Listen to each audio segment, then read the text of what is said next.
Thank you, DTM Suryakan, and thank you for reminding me of the days when I was a division director and you guys were with me as gear directors, and the kind of troubles I gave you or you gave me, but it worked out somehow in the end. All of us are doing well. You have become division director, and I am also somewhere in the lineup doing a few things here and there. My role today is to introduce the two key personalities who are going to lead this session. So let me start my role with my very dear brother, Mohammed Shukri. Two good things happened in 2007. I joined Toastmaster and Mohammed Shukri reached the World Championship. And after that, Mohammed decided that Gurbinder is here now, so he did not took it up after that. He took up different games after that. Well, I've been in constant contact with Mohammed from the time that I was a division director, and he wanted to come to Oman and do a few sessions in his journey of accredited speaker. And I have seen his perseverance. I have seen his dedication to the goal that he took for himself. A professional trainer, a consultant who's accomplished coach, and he's trained thousands of people in occupational health, customer happiness, and in many domains of the corporate positive culture, and still so humble that if you call him to talk to your club, he comes and not just talks to your club, at the end gives two valuable educational advices to the people who were the speakers that day. A truly Toastmasters with all the values of Toastmasters. Toastmaster Mohammed Shukri was the first for the new generation of Toastmasters. You would love to know that he was the first Toastmaster from Middle East to qualify to be in the World Championship of Public Speaking in 2006 and again in 2007 to reach the top 10 people there.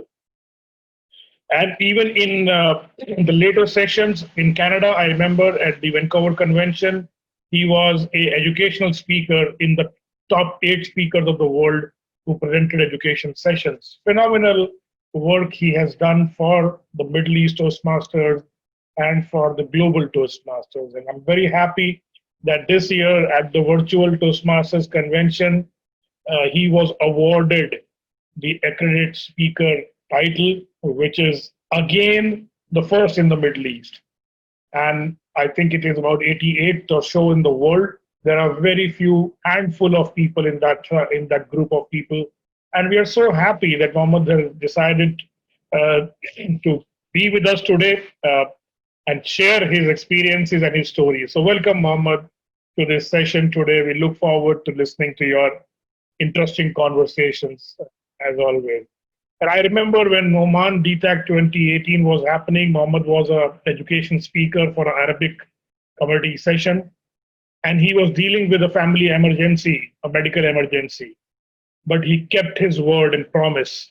He changed his flight multiple times, but he reached here, and he kept up his word. So that is the Mohammed that I know, and I'm so proud that I can call him my brother, my friend. Welcome, Mohammed Shukri. And to talk to Mohammed Shukri, we need, if not a second Mohammed, a second person of equal competencies and equal qualifications. So this person has professional qualification in advertising and marketing. And if we give him the opportunity, he will have a flyer every half an hour out for everything that we do in this district, and which we did quite a lot of it. I have had the immense pleasure of working with him. Both of us joined Toastmasters in the same year, 2007. And he just beat me by a little bit towards the end, but otherwise I was ahead of him in most of the things. When we were doing the DTAC 2018 together, he was the education chair. By the end of the DTAC, I was still the education. I was still the DTAC chair, but he became the PQD. So that's where I lost the race by a little bit of margin, but then I caught up by being a CGD last year, and I worked with him again. So Robin and I have had beautiful memories together, lovely time we spent together, endless sessions of planning, desperately finding some solutions sometimes when the breakdowns were happening. And he has somebody who also is very closely connected to Mohammed Shukri. If I remember, Robin, right, you had done a detailed interview with Mohammed Shukri in your home club about 5-6 years ago. I remember that. and you've been together, and so it's actually the right time and the right place that we have these two superstars, immediate past district director DTM Robin Anand, take an interview with our first accredited speaker from Middle East, Mohammed Shukri. Let's welcome both of them, and over to you, DTM Robin Anand. Thank you so much, DTM Gurbinder. It is amazing to know that how many years we go back as team members. It's wonderful for you to acknowledge all that, and I want to confess and acknowledge that you are always ahead in the race. It just happens to be that I took a position, that's all. So thank you so much for those wonderful words, and let me welcome all the attendees today from wherever you are attending. Good afternoon, good morning, good evening, because I really don't know from which time zones you are attending, but thank you for being here. A warm welcome to all of you. Now, today is a very, very special day. So let me start by congratulating a big achiever for our region. He's the very first accredited speaker. So we are extremely proud and honored to have him today amongst us. And so I think let's just take a few seconds to congratulate him and celebrate this wonderful achievement. That's the reason why we are here today. And of course, just to share, I also go back almost 7-8 years when I've known DTM Mohamed Shukri, and he came to our club when he was not an accredited speaker, and he was not probably such a renowned speaker, but the qualities he displayed then were obviously very similar to what he displays today. I found that as a leader, he was so humble, so approachable. And I think the best thing that I loved about him was he spoke from the heart. And that's why he always connected with the audience. I have attended many workshops. He's done an interview with us, and he's also done some training programs. And the common denominator always was that he spoke from the heart, and he won the hearts of people. And his messages were so warm and heart-touching. So thank you so much, DTM Mohamed Shukri, for being the leader you are. And today, it is going to be a special day.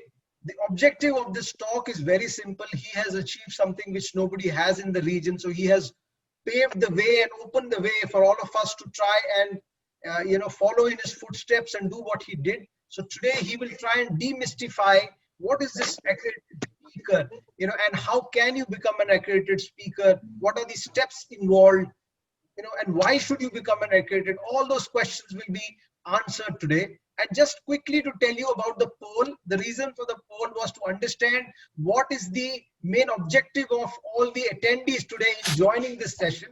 And like we thought, almost 98% of people want to become professional speakers. So you are at the right place, because today we will try and shed light on how to transition from a motivational or a public speaker to a professional speaker. So we will try and answer that. And in terms of Toastmaster education program, 60% people were right. Yes, you need Toastmaster education program also to be an accredited speaker.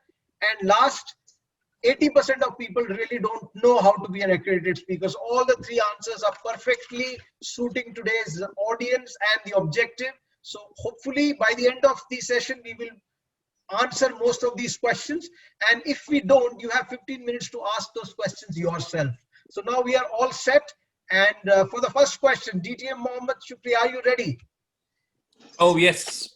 Fantastic. Fantastic. Just a quick word for all of you who are watching. If you go to your video settings and, click the button hide non-video participants, you will have a very, very smooth view of only 2 windows, which is what I think you should have. So try and do that. So the first question towards you, DTM Mohamed Shukri, is that we all know you as a public speaker, as a professional speaker, but tell us about how are you as a private speaker?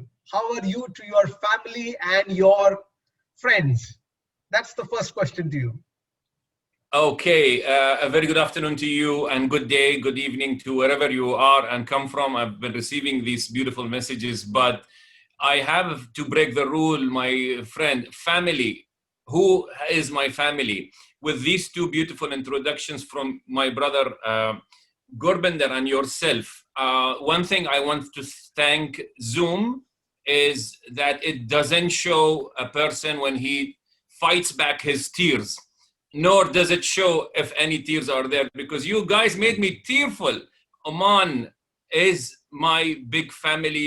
Oman has been so kind to me, and as rightly you said, I came to Oman. Oman embraced me as a professional speaker. I know I spoke in other districts before that, but Oman actually opened its arms widely for me, without a DTM following my name, neither AS following my name. But really, thank you, big thank you, Oman, especially to you, DTM Robin. You invited me everywhere, and Gurbinder, whether it was a club or it was a corporate, actually you took my hand and you took me to the back door, and I came to the front stage and spoke to all those people, employees or club members. I want to say that where I am now and who I am now, I tribute much of it to what Oman has given me, whether on the Toastmasters level or otherwise, but Toastmasters mainly, Gurbinder, Robin, and of course, Suryakant, and I cannot forget Victor, Saiju. Where is Victor? And of course, Saleh Al-Khamayasi and everyone in Oman. So big thank you to this real big family.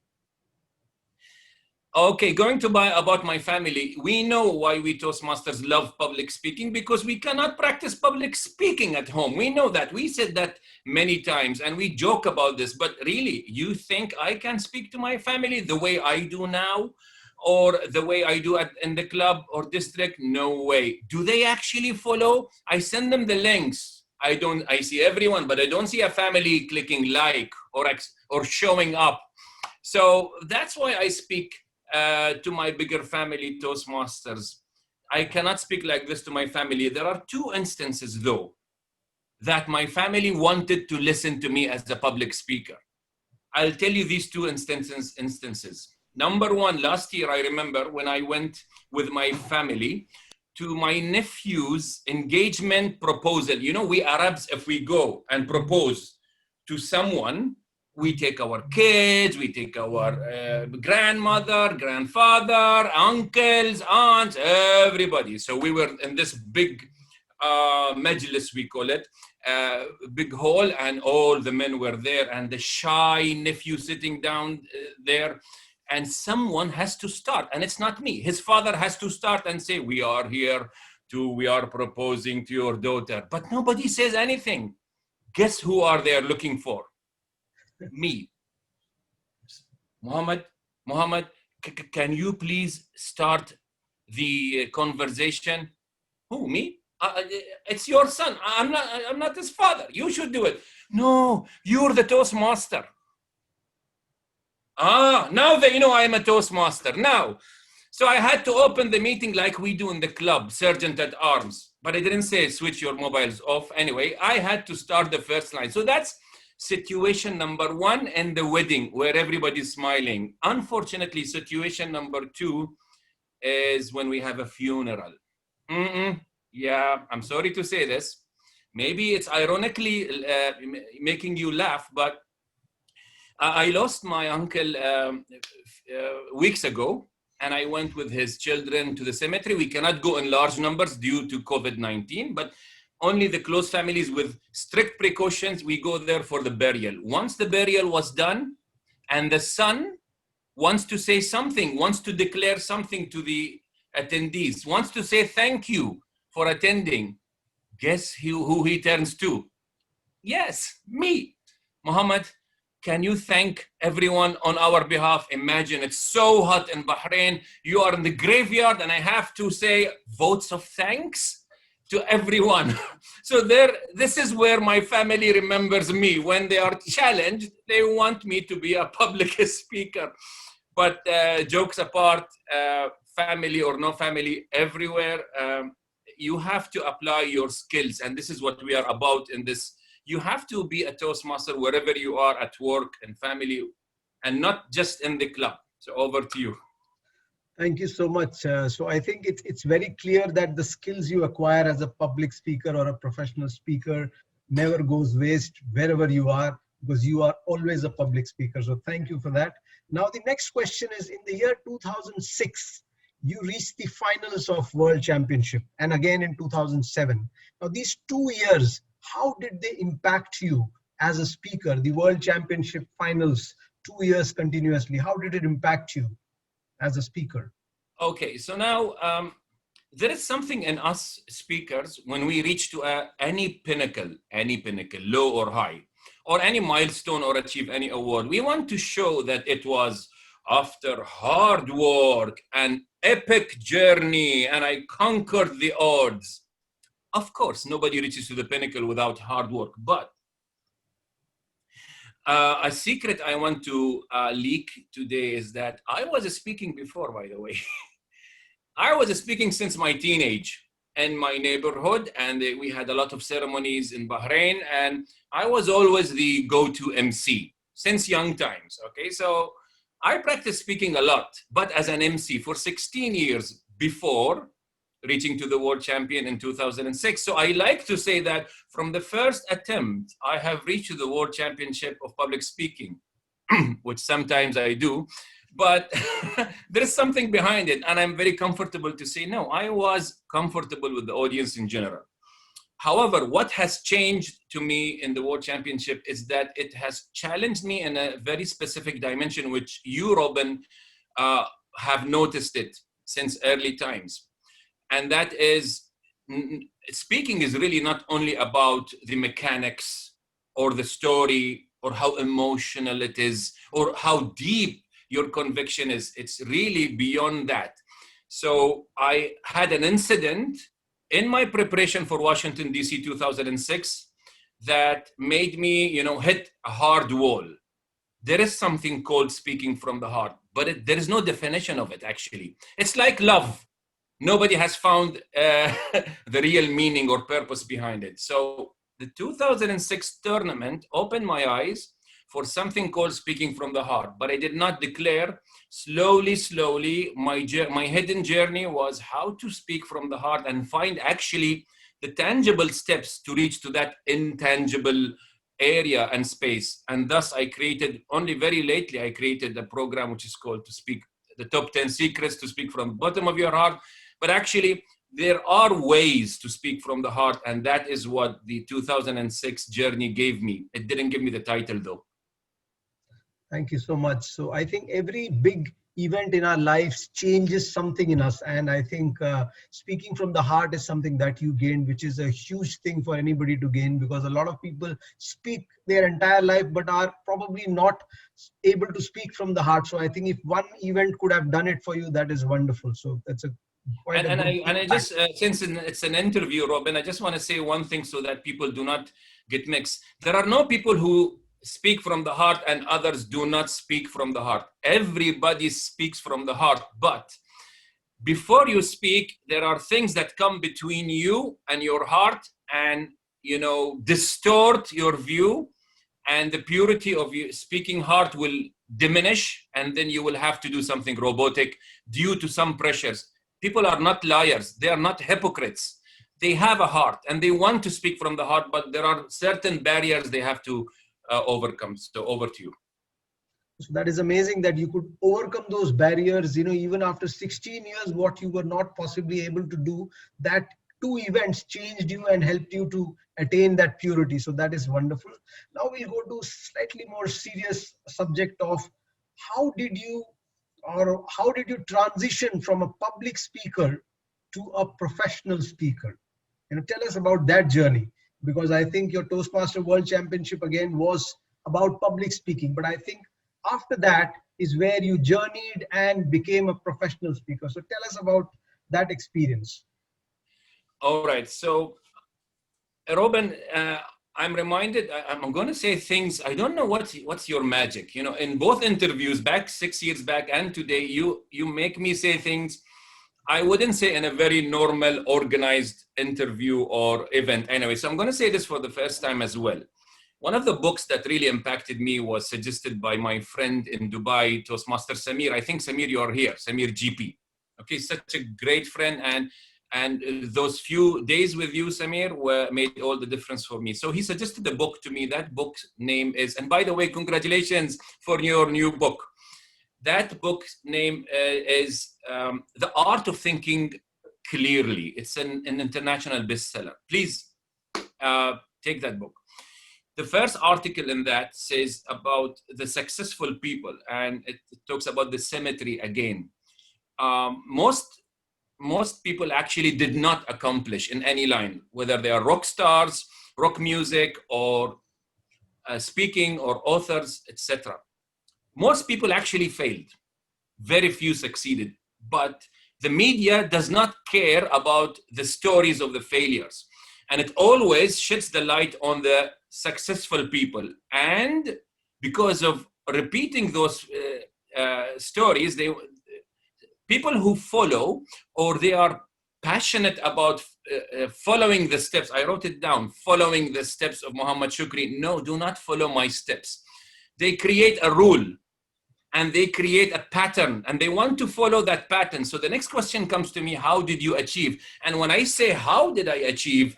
It's supposed that people will take this one by one and follow. No, please don't do that, because I did not follow any pattern, okay?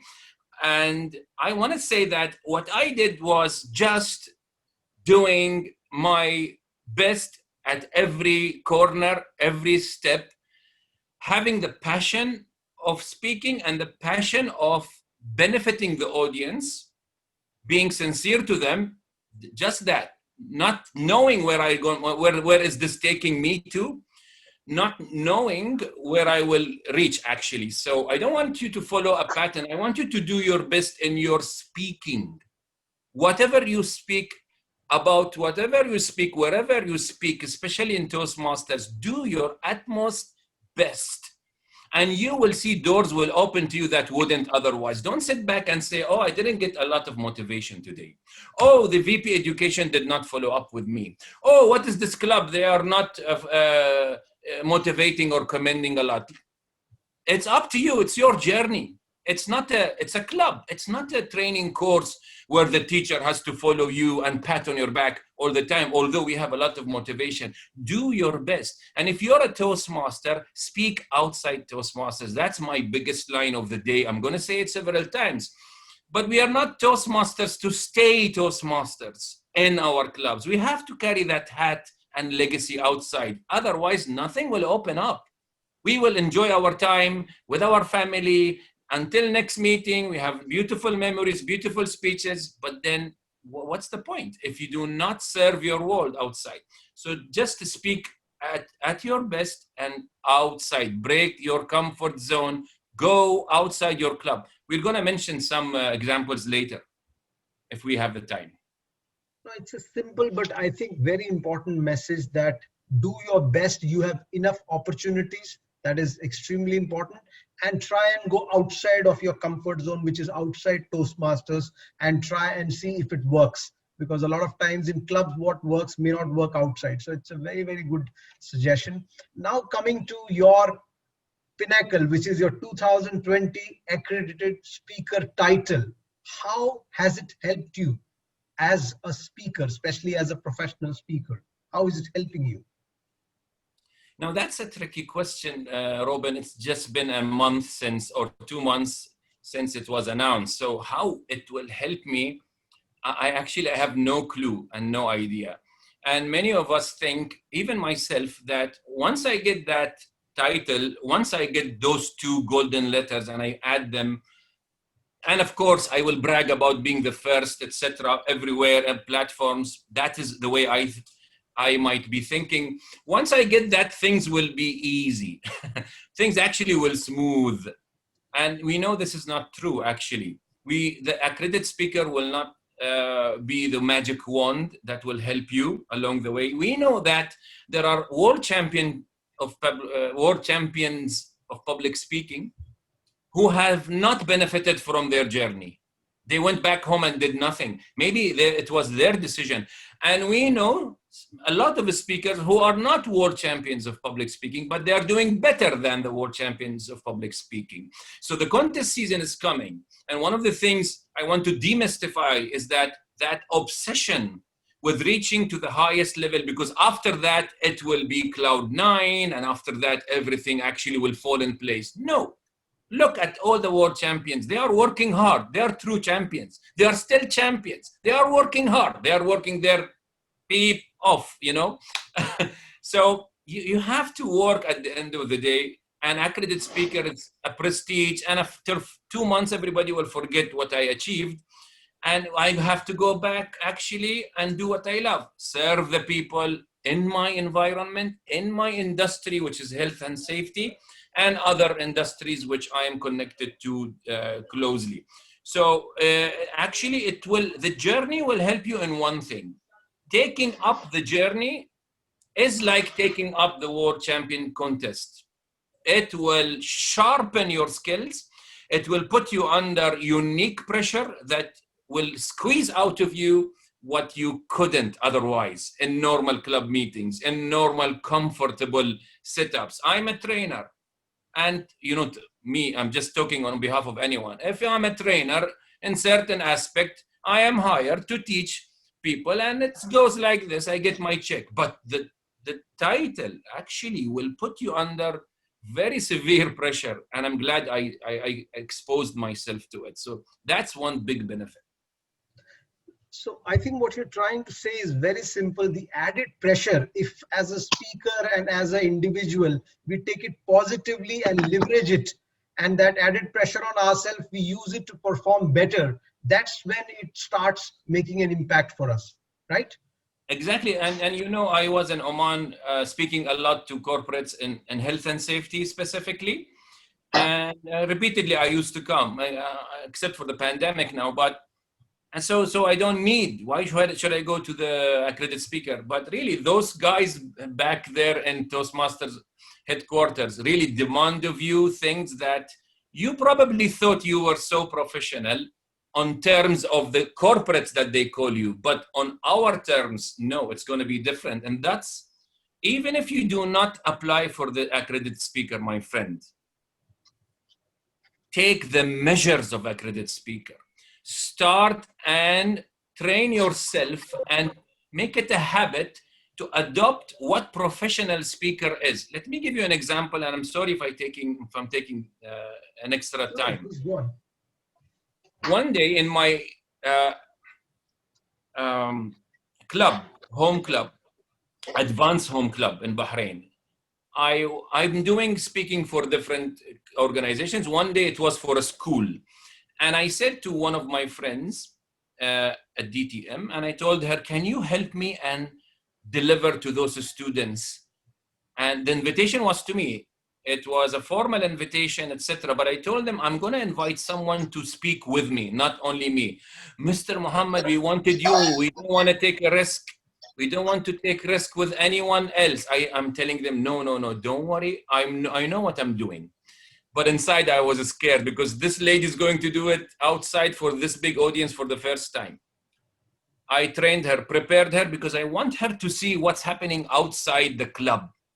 And she sat in the room before she's introduced to the students, in the room of the principal, a lady. And she came to her and stood and face to face and spoke to her. I will not forget that moment. She spoke to her as if she's repeating her rights on her. Do you know what you're up to? Are you ready? Are you sure? Are you confident? And my friend was shivering, and she said, Muhammad, later, she said, she did a good job, by the way. And she said, Muhammad, never, ever I've been under this pressure. Thank you. I told her the world outside is not as beautiful as Toastmasters, and you have to get used to it and start doing it.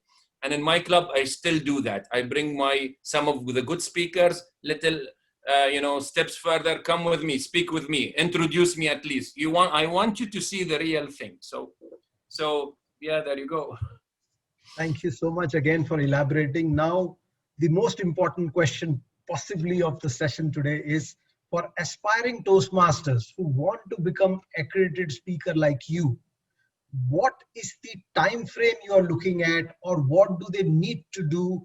How do they need to do, and who can help? So it is almost covering all the 2-3 important whys and hows of becoming an accredited speaker. So that is something that we want to understand from you. You take your time, but I think this is what we all need to know from you. Again, so you said time? Yes. How much time do you think an aspiring Toastmaster probably a new Toastmaster would take to become an accredited speaker? What does he need to do, and who can possibly help him? 1 minute, 1 minute. I need tea for that. I told everyone, prepare your best tea. So that's my best tea anyway. Okay, so first advice. Time is one of the most critical questions in getting to time taken to achieve something I'm not sure I will achieve or not will create a lot of expectations and fear of not achieving expectations. We know that. All fear of public speaking is because of not meeting the expectations. Anyway, yours or their expectation. So you will go under, a lot of pressure. So I want to give you one advice. I don't know if all of you are Toastmasters or not in this room, but if you do not achieve accredited speaker, it's not the end of the world. Nor is it the 3rd of November. It's not the end of the world anyway. But I want to tell you this. It's okay. And you know what? If you are not a Toastmaster, it's okay. And although this is contrary to my profession as a speaking coach, if you don't speak in public, it's okay. Tell me, look at all history. Majority of people lived on this planet, did they practice the art of public speaking, or the minority did? Actually, the minority, the few. No wonder why our founder Smedley calls us the elite citizens, because we chose to take that step further and serve people with our voice anyway. And that's what the few do. And yet the majority did not die. Yes, they died out of famine, probably, droughts. You will not die because you didn't speak. So forget the pressure. You have to remove the pressure.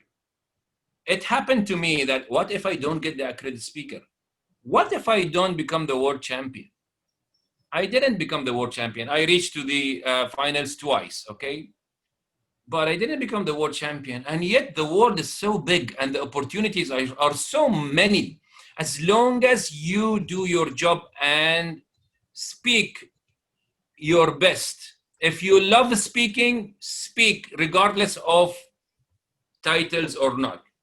Once you apply, let me answer the question now specifically. Once you apply for that, which is every year, only in the month of January through Toastmasters International, if you apply, then it's another 8 months to speak. But I just explained this in details in a video hosted by District 20, which your team, thank you very much. They are also sharing that that PDF with the link to all the steps. I explained all the steps.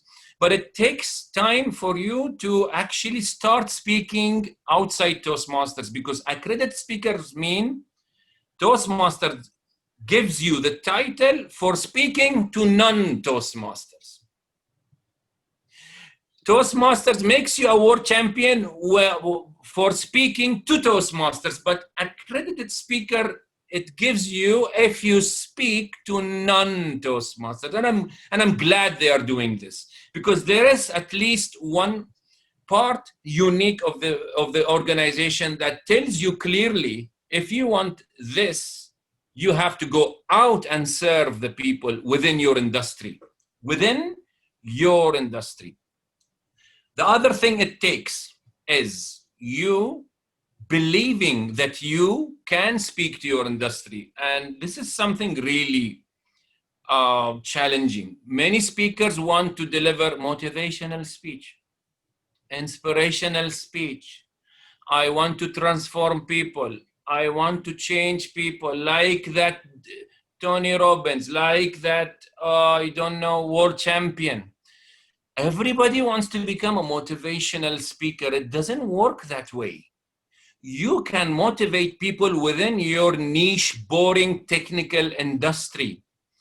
if you're an accountant and you love public speaking, do not go out there and try to bring one story. You want to become phenomenally transforming, the accountant who sold his Ferrari. Don't do that, for God's sake. Okay, in accounting, nothing is nice in accounting. Nothing is so beautiful in accounting. Exactly. It's so boring, in your opinion, that you can stand out. How many people speak actually in any industry? Less than 5%. So get up and speak in your industry. You will be one of those 5%, and you'll get a lot of gigs faster than becoming a motivational speaker. I'm not saying not to become one. You can, but start with your industry. And by the way, when you want to apply for the accredited speaker, I'll end with this note. If you want to apply for accredited speaker, it clearly says, we want to see the level of your professionalism in speaking to audiences within your industry. And I almost fell on my face, because for 2 consecutive years, I applied with the speeches which are very known, and some of you know them, the one and only. It didn't work. And you know, I have standing ovations most of the time when I deliver the one and only for Arabs or English audiences. And yet, I decided to speak about safety. It was smoother and faster. I don't know if you're a pharmacist or whatever, you are helping a lot of people already with your occupation, but you are also a speaker and passionate about speaking. So speak about your occupation and pick a line which is you're very confident and knowledgeable about within your occupation. You cannot be right now in your occupation if you do not know enough. You already know more than enough to become a speaker within your occupation. I want this to be highlighted to everyone. That's your fastest way to become accredited speaker. Thank you. I think you have made it very simple that we need to speak outside of our Toastmaster zone, specifically in our niche areas, which is very important, which is where we come from, because we've had probably 10, 15 or 20 years experience in the fields we come from. So we need to speak on those subjects, which will give us authority on that subject. So that's a very good suggestion. And the question about how long it will take, it depends on the person who is pursuing it, and details about the entire video about how to go about the process and the documentation, we will be sharing that link so you can have a look at that video. We didn't want to spend specific time on that because these are very clearly given, explained steps by Toastmasters. So we will share that video and you can all have a look at that. Now coming to another tricky question, DTM Mohammed, this is, we all enjoy speaking and we are reasonably good once we speak for X number of years or X number of speeches. Once we give, we have a certain degree of proficiency in speaking. But how do we go about monetizing our speaking skill? Because that is a challenge, especially being a Toastmaster. We have so many people who are proficient speakers. So how do we break out and start earning money by speaking, or actually become speakers who are paid for? So how do we make this journey? Okay, money is always the tough question, isn't it? But we watch and read a lot of quotes from billionaires, millionaires in history, and we always listen to this, and we share it actually to people in our WhatsApp groups. And you know what's the line? Don't chase money. Follow your passion and money will follow, right? It has been said by Richard Branson, Virgin. It has been said by Warren Buffett, by many people. And we think we know this. And actually, me too, I thought I knew this, okay? But I saw it for real when I do my job as a speaker, as a Toastmaster who has committed to helping people within the club and outside. So if you actually love public speaking as a process, not as a profit, then profit will come. Now I can say clearly. Because in hindsight, I'm thinking of all the times that my family said to me, you're so in a hurry, you're so much participating, you're driving to KSA because we can drive to Saudi Arabia, and you're speaking in Toastmaster clubs in Saudi Arabia. So much, are they paying you? You know, especially your loving mom will say that at least, wouldn't she? And I have to escape from that because I cannot say what. What can I say? How come you're spending time on something that doesn't bring money? And you know, many people said, well, I'm leaving Toastmasters because, you know, I have to think about income and Toastmasters doesn't bring income. Yes, it doesn't bring income. We shouldn't actually charge our fellow Toastmasters everywhere we go. But if you love public speaking and you love the process and it is so rewarding that you don't think about how much rewarded you will be, the function as a public speaker is already rewarding and inspiring and fulfilling, then I can guarantee you will be monetized, but you don't know how and when and who. I spent a lot of time speaking my heart off and my peep off and challenging atmospheres, which I'm going to share in the 96th anniversary in California, in Smedley Club #1. But little did I know that my passion as a speaker will show. And people will want you as a speaker because of the excellence you give. And you will see checks coming your way. And I'm coaching a number of people, and she said, one of the Toastmasters said, Mr. Mohammed, the first invitation came to me as a paid speaker. How much shall I charge? I said, I don't know. I don't know. Just accept anything. It's your first paid check. Be proud of it. No matter how low it is, take it. There is no rule for payment. There are no rules, actually. But you have to speak so well. You have to work on your speaking skills hardly.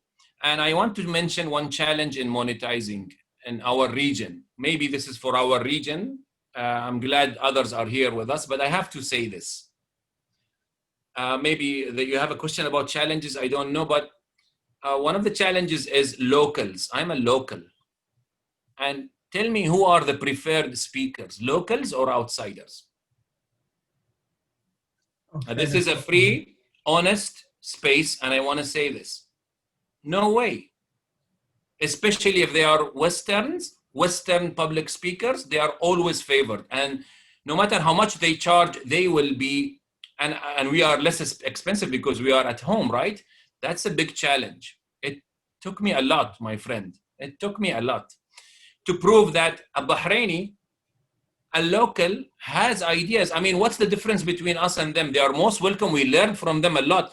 One of my finest teachers, actually, and because of them, I learned safety, food safety, compliance, which I am expert, and because of those good trainers that we have in the region. But it's a big challenge to prove yourself as a paid speaker. That's challenge number one. It's always the foreigner, usually.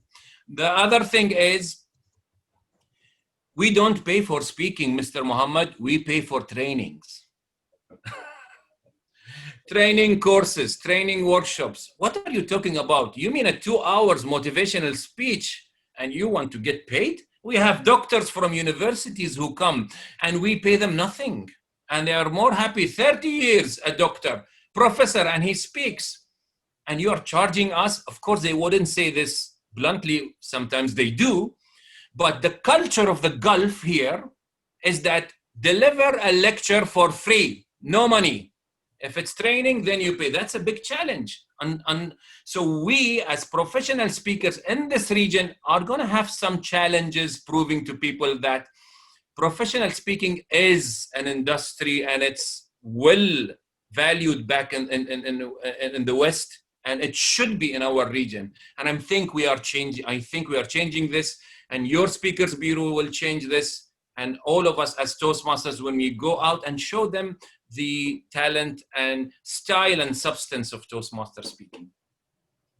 So I think in short, the passion and the excellence and the value we deliver to the audience and the portfolio of our speeches or our keynotes that we do, those are the things which can possibly get us assignments which could be monetized in due course. So we have to keep at it and keep building on our speaking abilities. That's the message, right? Yeah. That's a wonderful message. So it's not anything which happens overnight. We have to work on it. But as DTM Mohamed Shukri has shown us the way, it is possible. So we all can do it. Now, I just want to mention an anecdote, Robin. I won't take long. Anecdote. No, please, please. I was working for an institute as trainers. We know Arabs are here also. You know that training and trainers are mushrooming in the region. Everybody becomes a trainer so easily.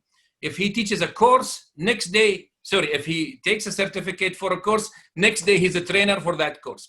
Now, forget the quality assurance and all these things which are well executed in our region. One day I was invited to, with my team in the institute. I'm a trainer only in that institute for a short time. I was with them. They said, we are going to Aramco, Saudi Arabia. And they got our card in one of the exhibitions in Bahrain, and they want to see what we are offering. So we drove for free. We went there.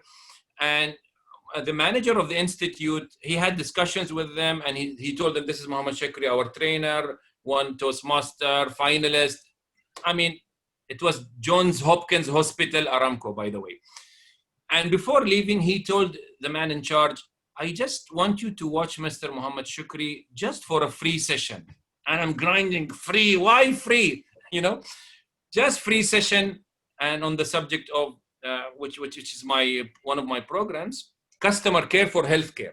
We came next week, 1.5 hours. The VPs of the hospital were there, 5 VPs.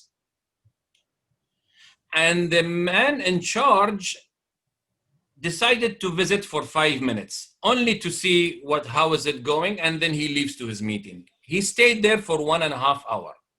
I only gave a specimen of customer care for healthcare. He left and he immediately gave a prompt, an order. He said, I want this program for all Johns Hopkins staff across the Kingdom of Saudi Arabia. And hence we didn't leave without the signature of a 6-month program. I couldn't cover them all, so they did sometimes auditorium with videos. I cannot forget this. It's because I showed for 5 people how passionate I am about my subject, and each one of you can do that. Show your passion, even if it's for free. Show how much you love what you're talking about, how much you know it, even if it's one thing, and watch how you will magnetize opportunities. So the windows of opportunities that we get, those are the opportunities we should use. And, like we say, elevator pitch, now we only get small windows, so we should use it and maximize it. We never know where the opportunities will come. Thank you so much. Now, just for people's, we have a reference link that we have put it there. It has some useful resources by DTM Mohamed Shukri, so you can all download it just clicking the link. It has a lot of resources, so you can use that. And now one very important question before we go on to the audience. And this question is, tell us about how your family has supported you in this very, very difficult and challenging journey that you've made, because you are having a full-time job, you are also a public speaker, professional speaker, and you have a family. So how did you balance it, and how did your family help you in this? Now,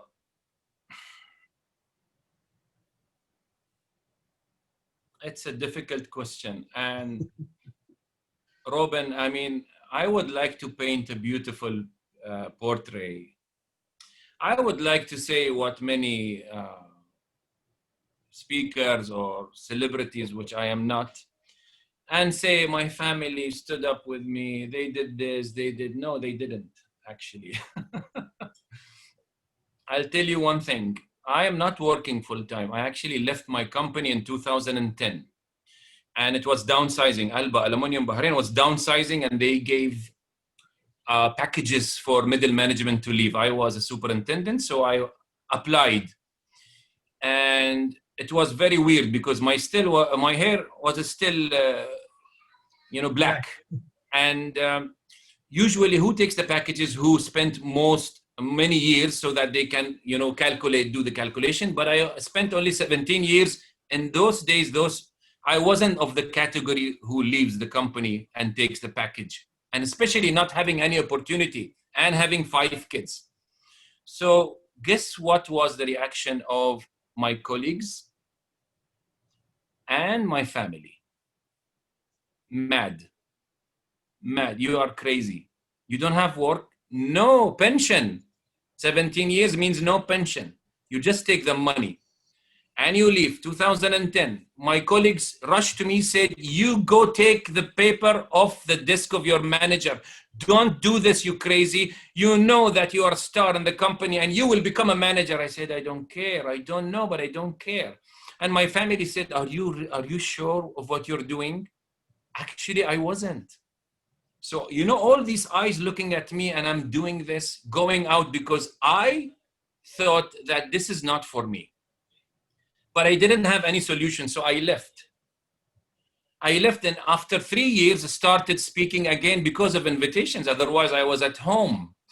But clients remembered me in conferences while I was in the company speaking safety. So again, Oman is calling me, again, Saudi Arabia is calling me in safety. Saudi electricity company, I did a big project for them. But here's the thing. My family doesn't know what I'm doing, are not sure if I'm doing what I'm doing right. And yet they said, go and do it. Especially my wife. Now I want to have, I have a wife, but I want really to brag and show in Facebook that I have a wife who knows what I'm doing, and she's sharing with me my journey, and she even listens to my speeches before I prepare them, or even listens to them while I'm live. No, she isn't. No, she doesn't. And yet, she supports me 100%. To me, this is an amount of love that is like no other one. Because sometimes I know I'm like-minded like you, I think like you, I speak like you, I love what you do, and hence I love everything you do. And sometimes I have no peep idea what on earth you are doing. But just because you want it, I am with you. If this isn't love, then what is? So now we know your big secret. What is the strength behind DTM Mohamed Shukri and his speaking from heart? Because you have a lovely partner who has a big heart and who has supported you. So congratulations, and we hope it continues the same way. Now we will take some questions from the audience because we have reached the time. Take some tea. Yes, please. I will just look at some of the questions. People, I request all of you to please send your questions on the chat. And the first question I would take, since this Toastmaster sent this question first, it is from Toastmaster David Hughes. He says, I have the accredited speaker application forms and I'm starting the journey. I am a 20-year Toastmaster and now believe I'm ready. So what is your recommendation for him? What should he do? David, my friend, I miss you so much. I met you several times in Sri Lanka. And thank you for coming, David, all the way.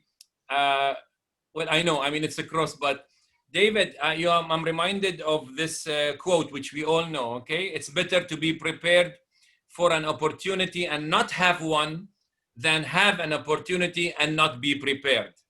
So now, people who are aiming for accredited speaker, but they are suddenly looking, oh, I haven't done my homework. I haven't spoken outside Toastmaster. Okay. You can start, but David, you are ready because you have been doing a lot and now accredited speaker is within your reach. All you have to do is just go through the process. Let's talk on the side, David. So all the best to you, David. Now we have a question from one of the area directors, a good friend of mine. I'm sure you may also know him, Toastmaster Chaitanya Kimji. He has a question. His question is, as a speaker, I struggle to convey my message when my usage of diction and grammar is a bit different from that of my listeners. So how do I resolve this? Again, basically he's saying sometimes the diction he has, diction and his pronunciation may not be conducive to the audience which is there. So how do I adapt, or what do I do? Now, what is the definition of conducive? Let me use another C. Are you clear? Are you correct? And are you confident? I tell this to all Arabs, which I am doing the English program for, who aim for excellence and perfection in English. And I'm telling them, you don't have to be perfect. Are you clear?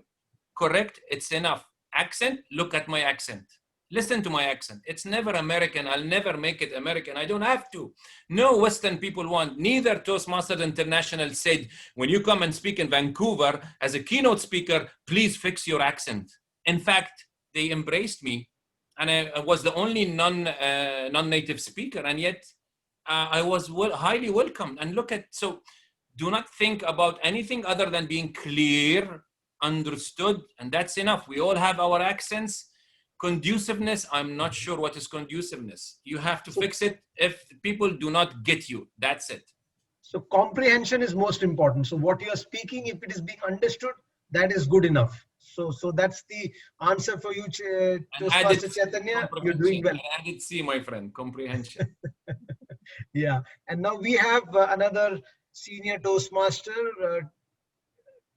Toastmaster Hemant Mudra. He says, I'm doing my DTM under the traditional path. Now, shall I take DTM route under pathways, or should I do accredited speaker? So he's trying to ask you, how is it connected? Do I need to do something separate for being an accredited speaker, or should I continue my DTM route under pathways? Okay, so the questions that come in the chat, Robin, I will not watch. I'm reading out for you. You don't need to read it. Yes. So my friend Hemant, here's the thing. If you have Surya, we can put this poster after some time. Let the questions be over, Surya. Yeah. In the PDF resources that I have shared, there is a full video of me speaking about all the steps, including the requirements and eligibility. And also there is a link for the handbook. You can check the eligibility. You don't have to be a DTM. You have to be an ALS, I think, minimum. ALS minimum, in the or traditional ALB. part. In the traditional yes, part, yeah. And then traditional part, ALB is enough. I'm not sure one of them, because I was a DTM already, so I didn't double check. But in pathways, again, 2 levels. You have to be, you have to have done 2 levels. So it's okay with your current ALB will be okay. Just double check. Yeah, Hemant, the best thing to do is the PDF that you've downloaded, just look at the video that DTM Mohamed Shukri has done. It's a very, very elaborate video. So let's not try and explain that further, because then it will take time. We'll take more questions. There is a question from Toastmaster Huda Khaed. I am retired now, and I want to be an accredited speaker. So what industry should I speak to? So basically, I think since the person is retired, the question is, what should I do now to be an accredited speaker? All right. So I say this to everyone. You're retired from a profession, an occupation. Now, some of us jump from job to job, but there is a career that stood out for you in your life. Or one of your jobs you actually loved the most, and you excelled and were knowledgeable the most. For example, for me, I spent 10 years in the company in power generation, but that was my early youth. And then I went to occupational health and safety, and it was a total shift for me because it's so deep and wide, and also scientific.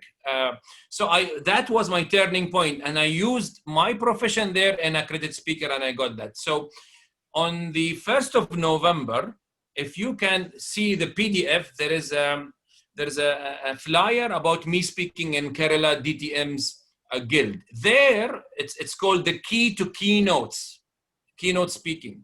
There I will present a model which I used, and I teach people how to find your niche, how to actually identify what exactly you should invest your effort, time, and life speaking about or on, and eliminate or delay Postpone things that are not within the core. I will show you a model of what exactly to pick up. Retired or not, retired is better because you have spent a lot of time of your life, you know a lot. It's easier for you. So Thank you 1st so of much. November, it's there, 1st of Thank you. November. We will share all those flyers of the future events that DTM Mohamed Shukri is doing. So whoever wants to pursue certain aspects that he's spoken today, you can please attend his further workshops. Now, a quick, this is a short question. There is a requirement for doing paid engagements while applying for accredited speaker. Is there a minimum amount we need to charge for paid engagement? Good question.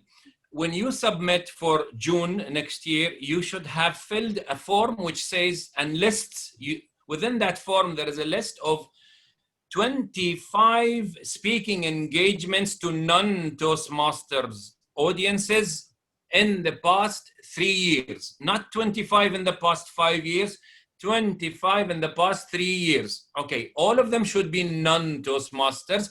15 out of 25 must be paid speaking. Now, there's a catch here. What is paid speaking? Any paid amount, compensation for your speaking process is paid. So the question arises, what if I'm not paid, but all my expenses were covered, my travel, my accommodation, everything, except there were no fees for me to deliver those 2 hours, 5 hours, or 10 hours. Toastmasters handbook, please check, says maximum 7 out of 15 should be of that category. You cannot go with 15 invitations where all of them were expenses covered, but no fees for speaking, no. So 7 out of those. But other than that, there is no amount. So minimum 7, you need to be paid for your speaking, not just for the expenses. So that's very clearly answered. Now we'll go to, we also have the immediate past district director, district 74, Nikki with us, DTM Nikki. So she has a question. You are saying content is critical. The glitz and glamour is not the deal. Obviously, professionalism, but not the big stage, Les Brown style. So is that what you're recommending? You need not be a Les Brown, but you can still make it. All right. Again, I invite you to the Kerala program because I might break one of the conventional wisdom shared. We say it a lot. We say it's not important what you say. What's important is how you say it. And this line has been misused, actually. And I'm going to prove to you, not with my 30 years of public speaking, nor my championship or accredited speaker, but all of that and the people I teach, that what you choose to speak about will make all the difference in how you speak about it. Again, what you select carefully, spend time in putting your hand on what to speak about will make all the difference in how you speak about it. So both are important, but first choose what, at the end of the day, when you introduce yourself in an elevator, going your way to the conference, and you say, I'm the speaker in this conference. Oh yeah? What is the first question? Do they say, how glamorous you are? They will say, on what do you speak? That's the first question. And like Sergio Kant introduced me at the beginning, if you do that, and I said this in Vancouver, if you choose carefully what you speak about, then you will not deliver your speech will deliver you. And hence you're like a volcano, irresistible. Back to you. Thank you so much. Thank you so much. I hope DTM Mohammed answered DTM Nikki's questions. I think so. So now we'll go to another question. This is from Toastmaster Zahi. And the question is, how did you become a perfect, well-known speaker at work? Do you practice what you have to speak or know your subject very well, or do you love what you do? All right. So again, I'm going to say something. I never, ever said this. Okay. And every time people ask me the same question, which is, how did you start your speaking career? And my story is this always. I was in late 17 years old, 18 years old. I don't remember. And they said, who's going to be the MC? I said, me. And I took the challenge. I became, and this is I tell this to students. I said this in Oman district as well for Arabs. Just say yes and start. But what I didn't say is this. It's not only that I started early. Time is not the thing. Is I also committed myself to one thing. Never, ever I said this to anyone. I'm going to say this. No Arabs, no non-Arabs. There's one thing I committed myself to as a deep value since day one in taking the microphone. And it is this. I promised myself that I will never, ever deliver any speech or speak to any audience about something I have not done in my life. You know, I was an MC for 16 years and people told me, you have the caliber to become a speaker like the person you are introducing. Stop introducing speakers and be one. And I said, no, I don't have anything I know or I did. So I took that thing. Until today, I promise myself, and I'm not perfect or ideal, but I never, and I urge my students, do not speak about something you have not accomplished or done, even if people do not have the clue whether you done or not, because it will be known. Maybe they don't tell you. It will show. Stop lying or stop. And I'll tell you some ways of speakers who lie not intentionally. They are honest, but they pick topics that are not deep within their lives. It's a one-time success. For example, we see someone who has conquered his fitness goals in 3 months. He was obese. He goes on the internet. He shows that I am slim now. It's been 3 months now. Come and sign up for my fitness program. Come on. That's not success. Success means long time, perseverance, persistence to the degree that you have been through the challenges and came out wounded. You have to come out of the incident wounded. I have to see your wounds. And then come and teach me something. If you do that, you will be successful and money will come your way, even if you don't want it. So there it is. I think he has very clearly laid out, go back to things which you yourself have experienced, because there can be nothing better than going back, sharing your experience. Now, quickly, we'll take a few questions. I'll try and combine these questions because we are at the last minute. So one question is, can one repeat the same speech multiple times, especially when you are looking at those 15 or 25 assignments that you need to do? So the same speech, if it is given to a different audience, is that all right? Does it count? It is encouraged. Okay. But if you feel your passion is draining along the way, then this is a sign that you didn't choose the right topic. Because if you are passionate about your talk, about your topic, it will never dry out. In fact, the more you speak, the more passionate you become. But when I find this going down and passion is fading in some of the people I coach, I tell him, are you sure this is really what you want to talk about? Because it's supposed, for the graph should go up. You shouldn't lose. I'm done. I'm bored. I'm drained. That means it's not your subject. You chose wrongly the subject you speak about. It is true. It is a true story. You have lived it, but it's not your story. We will discover soon what is your story. So it's an important point made. Repetition is not a problem, but if the repetition doesn't bring the same value and the same passion, then you need to look at something else. So it's very well put. Now, there are some questions which are, I think, self-explanatory, like, is paid training sessions conducted to corporate organizations in a particular industry considered as paid speaking? Of course, I'm sure it is considered. And now here, I think we will take this as a last question. Then rest of the questions, possibly we'll share the email. You can send it. DTM Mohamed Shukri will try and answer it, but don't expect quick answers. He will have to take some time to answer you, but he will try and answer it. And we will also share some of his forthcoming projects and workshops, so you can attend them and also get some more clarity. One question is that you said you should speak from heart, but does that mean most of your experience should be your own, or can you rely on others' experiences or books?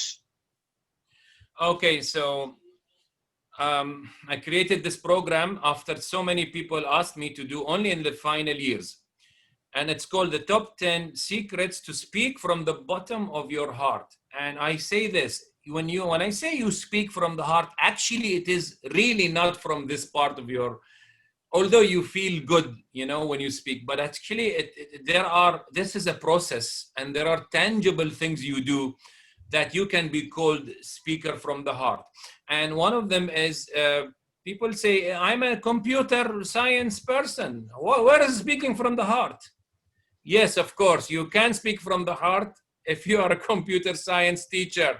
And you can be a preacher in the church or in the mosque and not speak from the heart, even if the stuff you deliver is highly divine, deeply emotional, but no one will ever be touched. And it's really not about being emotional or not, the type of story, industry or not. Everyone can speak from the heart within his or her industry if he follows few things. But of course, this is not the place for it now. But yes, everybody speaks from the heart. Everybody can, by the way, no matter the industry. Mohammed, you have very clearly told us that, heart is not the literal heart, but it is the conviction and passion you have about the subject, and you can bring it out through your own experiences, which matter, even if it is a shared experience, but if you feel close to it, then it is your experience. So that is something that as a speaker, you have to grow and start cultivating that. So thank you so much. We have a lot of other questions, but we've run out of time. And before anything, let us thank you profusely for spending your valuable time and educating and inspiring all of us who are here to listen to you. As always, you have shared your heart, poured your heart out, and shared some secrets. And don't worry, this recording will be with everybody. So if somebody has missed it today, all your secrets will be flashed now for all the district and outsiders. So for all the attendees, let me tell you, we will be sharing this video recording. Once it is edited, we will put it in YouTube and we will be sharing it with all of you. So thank you so much. And now I would like to hand over the session back to the Surgeon de Arms. So thank you so much. Please stay on the video, because we may have, we will also show the posters that of the event. So can we have the posters forum, and then you can also, work out into the closing.